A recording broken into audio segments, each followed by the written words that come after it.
All right, welcome back to another Wright Stew podcast. I am Paul Stewart. And I am Brian Wright, and we've made it to Tuesday. If that is an accomplishment, we have done that, and we're here. We're accomplishing things. And something that the Yankees have accomplished is losing their ace starter, Brian.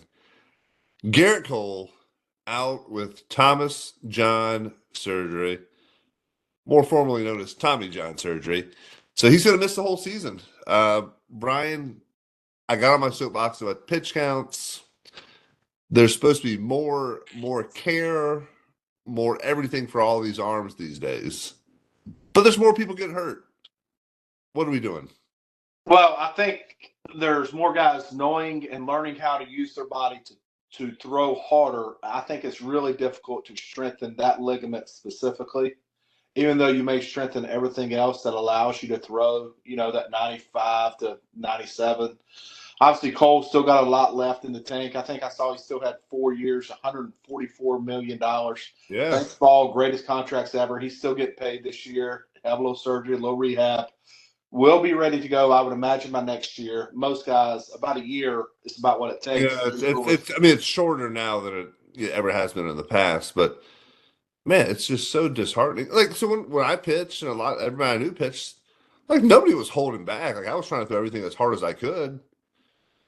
I just don't know why there's some, and again, we've talked about it a little bit. Maybe it's we're limiting, guys aren't throwing enough, and they're just going, like, trying to blow out and just throw as hard as they can in shorter amounts of time.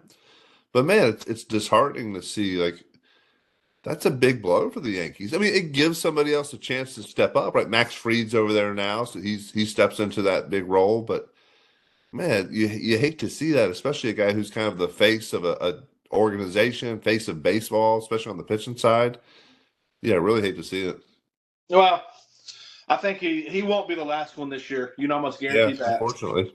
I'll die on this hill. I just think people have learned how to use their body in a different way, and it's just really hard. That's the weak link of the throwing chain, and so, and then maybe there is a way to strengthen that tendon on a collateral ligament, UCL.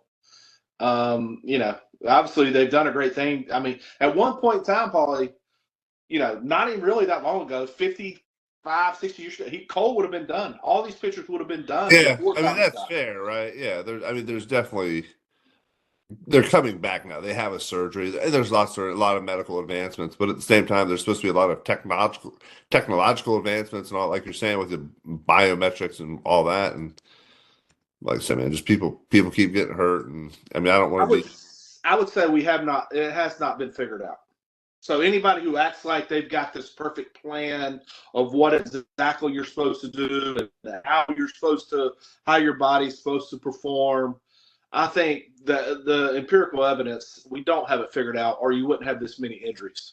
Yeah, certainly not. And I jumped on a soapbox a little bit the other day about pitch count, and we've talked about it. I mean, I firmly think that we've taken that too far. Yeah. And again, not everybody's built the same, and you kind of manage. And I know they do pitch counts because there's a lot of knucklehead coaches who are trying to ride a 11-year-old to a championship, and you have them throw a million pitches over the weekend.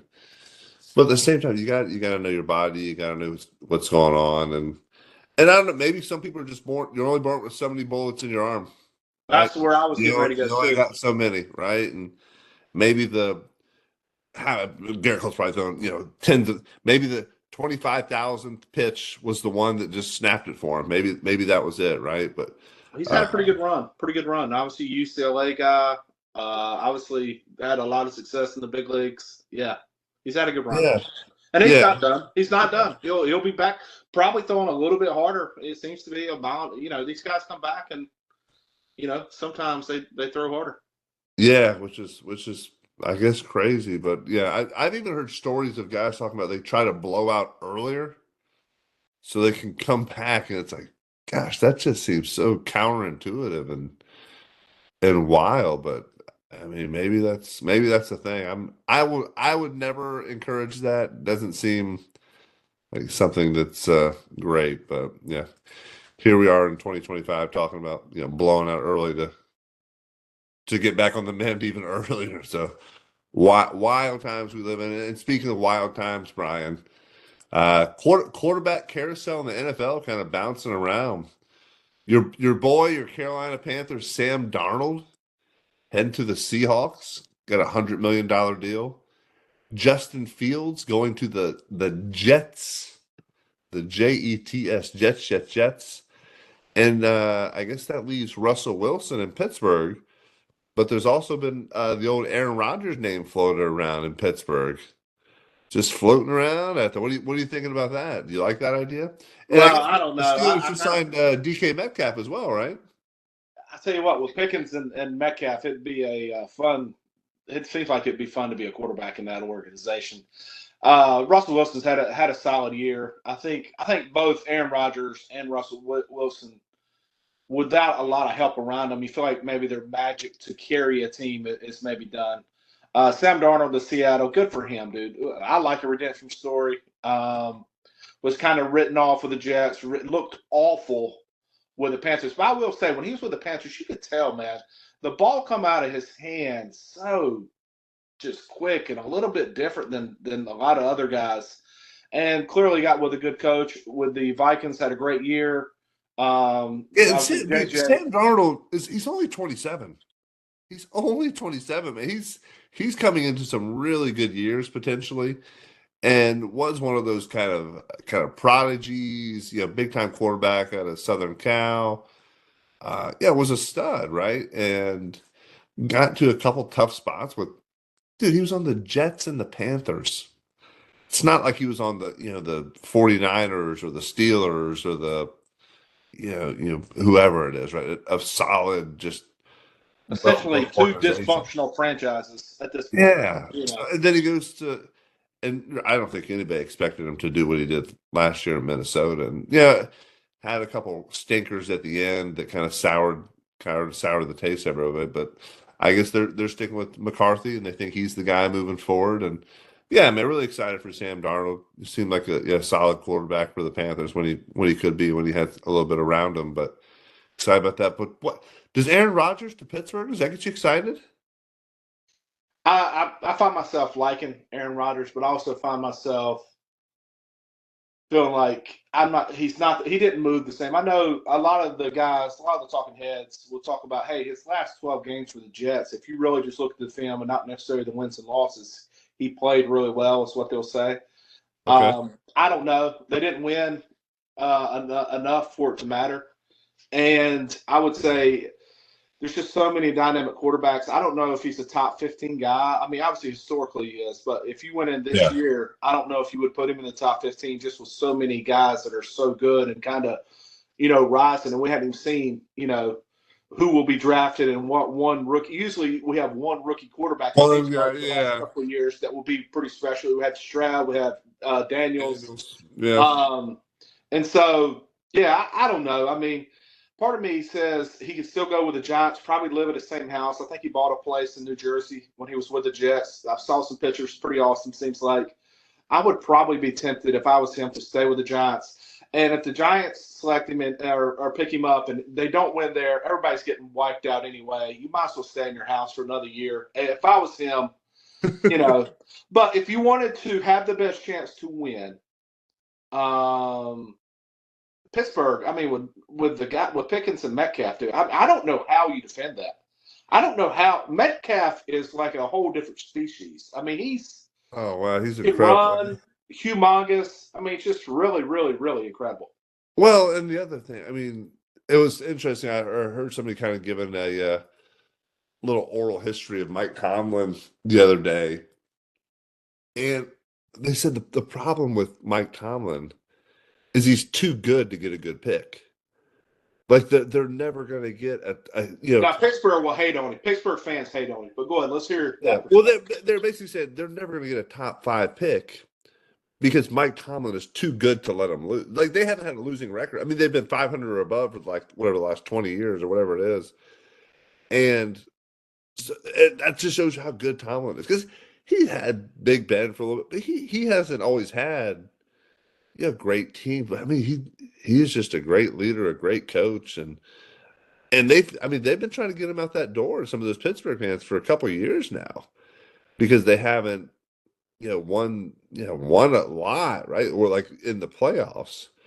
But it's like, man, that guy's a coach. And if you can get him a couple players, a quarterback who has a little left in the tank. I mean, maybe that's what this is shaping up to be. Maybe a little magical run. But again, you got Baltimore in that division. You got Cincinnati, who I think is underrated in that division. Oh, no question. And then you got the Browns. Yeah, And the you have Browns, you Browns never there know. I chasing feel like around. But you got Watson who keeps, good for him for yeah, getting I his think guaranteed Watson's money. Watson's done. Yeah, I would say it is a. Does it excite you? Like if Aaron Rodgers were to go to Pittsburgh, does that become like, oh, I got to see this game?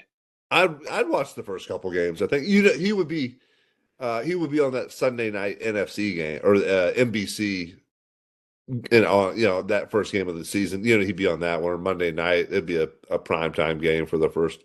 I mean, they were putting Jets on prime time for when he was He there. still So does. There's certain guys, and obviously he lost some of his magic, but he definitely has like that aura, right? He definitely has.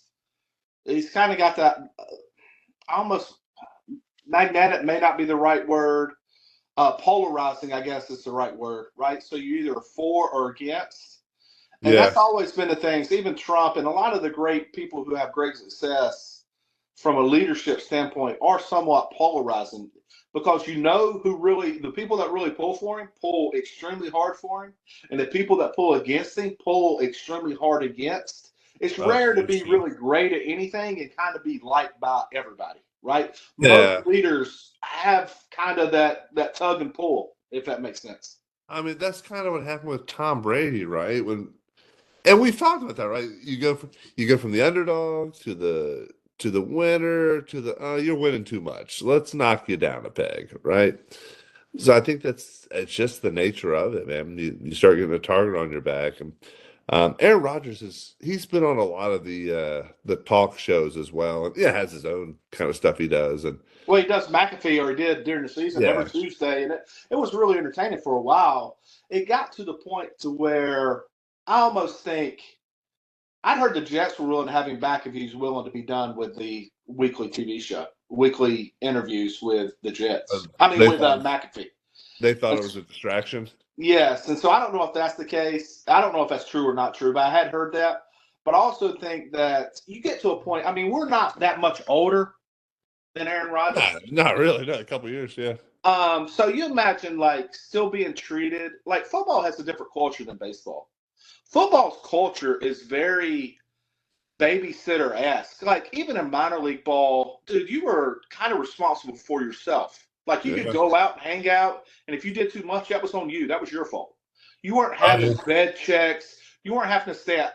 You were staying at hotels, but they still in college they'll go stay in a hotel for a home game because they can't trust their players to get good rest and be fully ready for games and stuff. And so, I just think there's a different culture with football, and it's hard as an older like adult to not see through some of the BS. I would imagine that would be really frustrating because you're still treating a 40-year-old man like a 22-year-old, and I would imagine that does, you know, get Yeah, get I'm challenging to deal with. I'm pretty sure he probably has some different kind of rules around what he can and cannot do. I'm sure that's in some sort of contract and that sort of thing. Right, but you don't want that, right? If you want to be a part of a team, and I think he probably did, right? And obviously Russell Wilson did when he went to Denver. He had his own Yeah. office, and I don't know if that blends well with a team. And I'm not denying that he probably does, but I don't know how well that blends when you're trying to create. And the Jets, Glenn that's coming in there, he is a culture changer, right? He's Yeah. trying to be like our boy at with the Well, Dan Detroit. Campbell at Detroit, and a couple, Mike Tomlin in Pittsburgh, right? Yeah, he's a culture guy. I agree 100%. I'd say like Vrabel in New England now probably doing similar things, right? Yeah, I'd heard stories too, and with like in the big leagues, like Cal Ripken didn't stay in the team hotel, and had his own kind of. I don't think baseball guys care at all, though. No, it's just a different culture. Yeah, I don't think so either. Because you're on the road so much, half 80 games, 82, whatever it is, and yeah, I just don't think. Yeah, what was really strange for me too when in rookie ball and in the lower levels, you have a roommate. You're kind of they kind of become your like just you kind of follow them around. They follow you around. You go start going to restaurants and eat together. You kind of get on the same sleep schedule. And then once you got to really AAA, a lot of guys just got their own room, and they paid you pay a little extra, whatever it is. And I remember when I got to AAA, I was like, "Where's everybody at?" Like I kind of enjoyed having a roommate because Has somebody to go eat with, just somebody to kind of pal around with, and talk um, 80s baseball stats with. yeah, get nerd out a little bit, and whatever. But it's remember getting AAA, yeah, it's just like kind of based on and some once you get AAA, some of those guys were married, had a couple of kids, had big league time, and just kind of wanted to sleep in, do their own thing, and Hey, whatever. I don't know what hotel it is. I just real quick.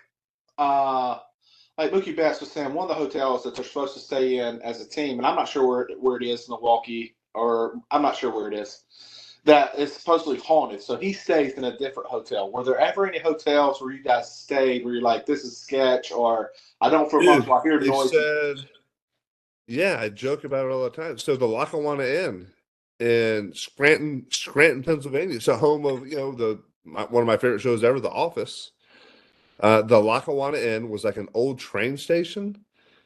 And man, it was not like a cookie cutter Hampton Inn, days, whatever it is. The rooms were like old, like they felt like old offices or what, like really neat, like creaky doors. I can't remember if we had real keys still, but this was 03, 04, 05 when I went there a few times, and yeah, there was actual stories of like real stuff going on. Like there was some suicides or something at the old train station, and it definitely had a feeling to it. That's interesting. It Yeah. was, and then so my wife, she went one time. So my grandma, she grew up just outside of Scranton. So they actually took a trip up from Florida and visited me while I was there. And then they saw, where she grew up and all that kind of stuff and kind of hung out. It was really neat. But I mean, so my wife came on that road trip as well, and we were kind of having lunch with them. And I went to the field one day and I came back, and my wife said she was taking a nap and felt like somebody was watching her. And I'll have to recount the story because I guess it's been 22 years now, but she was like, "Yeah, I felt like somebody, like it felt like somebody was there." And we're not like a ghost family. We don't. Right. Y'all aren't going out and doing Yeah. this and watching the story. Yeah, it's just Nah, we're kind of not playing with you Ouija felt a boards. presence though, and you would concur with it. Just felt there's definitely places you could go, Yeah, and I would we agree. had. You could feel almost an energy or heaviness or Yeah. a history. Well, the funniest part though is we had so the Dominican guy. We had a couple of Dominican guys on the team that year, and they were a little more like I guess kind of believed in like spirits or goat that sort of thing. And there's a couple of guys on the team who, and yeah, everybody kind of builds it up, right? And then generally nothing happens at all.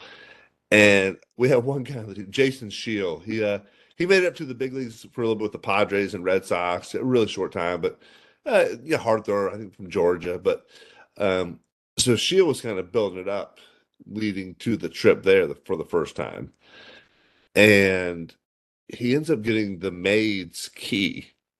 Oh my gosh. And so he gets into their room when they're out, Oh and he like puts the gosh. chairs up on the bed, moves the trash can somewhere, just kind of moves stuff around. And he just kind of waited outside. Yeah, he was not in the room, but he was just kind of in the hallway. He knew when they're he kind of watched them come back, and he sees him open the door, and then just hears like just a lot of Spanish screaming, just "Ah, da, da, da, da, da, da, da, da, da, da, da, da." And they come running out, and they're like, "No, no, we're not going back in there, no." And he's just dying laughing. And Oh, it was that is awesome. yes, That's and I awesome. honestly I don't remember. I wasn't there. Like I didn't see any of it. And he was telling the story. I don't know what they did. I don't know if they got a new room or I can't I probably remember. would have. If I walk in and my chair's on my bed, and I really Yeah. don't think anybody else has been in there. Yes, Yeah, it was pretty fun. But yeah, good old Scranton, PA. What a fun time. dude, awesome show too. The Office, I agree. Love it, absolutely. Did you ever have any haunted incidents? No, I don't have. there were definitely some places we stayed, but I cannot recall any specific stories the way you could right there. I think maybe if I chewed on it, obviously a lot of times our conversations are very just, it wasn't like we planned to talk about this. I think if I really thought about it for a few minutes, maybe I could come up with something, but no, nothing like that. That was a great story though. Man, yeah. So Garrett Cole, hey, go get your surgery. Get back soon. Want to watch that heater for the Yanks, and then man, we talked about the NFL. They keep on plugging away and grabbing headlines, and again, kind of a slowish sport, but those small conference championship games are popping off. So Wofford punched their ticket, and some other schools are starting to punch their tickets. High Point University punched theirs. Yeah, and then the ACC basketball tournament starts today. I'm You pulling like for anybody? You like nobody. anybody in the tournament outside of Duke, Brian? It's hard to. I mean, I kind of like what Clemson does. They're pretty inconsistent too. It's hard not to think. There's been rumors about Hubert Davis being pushed out a little bit at UNC. So it'll be interesting what kind of push they make and where they end up as far as in the NCAA tournament. But no, I don't know. When your team, or at least I'm this way, when my team is not relevant, and obviously it's NC State, I really have a hard time just jumping onto another team. Like this tournament that's coming up with NCAA. Like last year, dude, I was completely invested. I could tell you about Valparaiso and whoever they had coming in, and now it's like I don't know. I'm pretty a disconnected fan in regards to basketball without my team even having a shot for the conference tournament. It's called conference tournament. Yeah, no hope. No hope. Sorry. The hope will come in the form of a new coach, and maybe it'll turn it all around. So anyway, well, thank you all for listening. We appreciate it. Hey, make sure you're liking, subscribing, but hey, make sure you get a chance you're rating our podcast as well. We appreciate that. It helps us out a big time. 5 stars, baby. Give us 5 stars. That's what we like. So on the pods, we appreciate that. But otherwise, make it a great day. Out. Go back.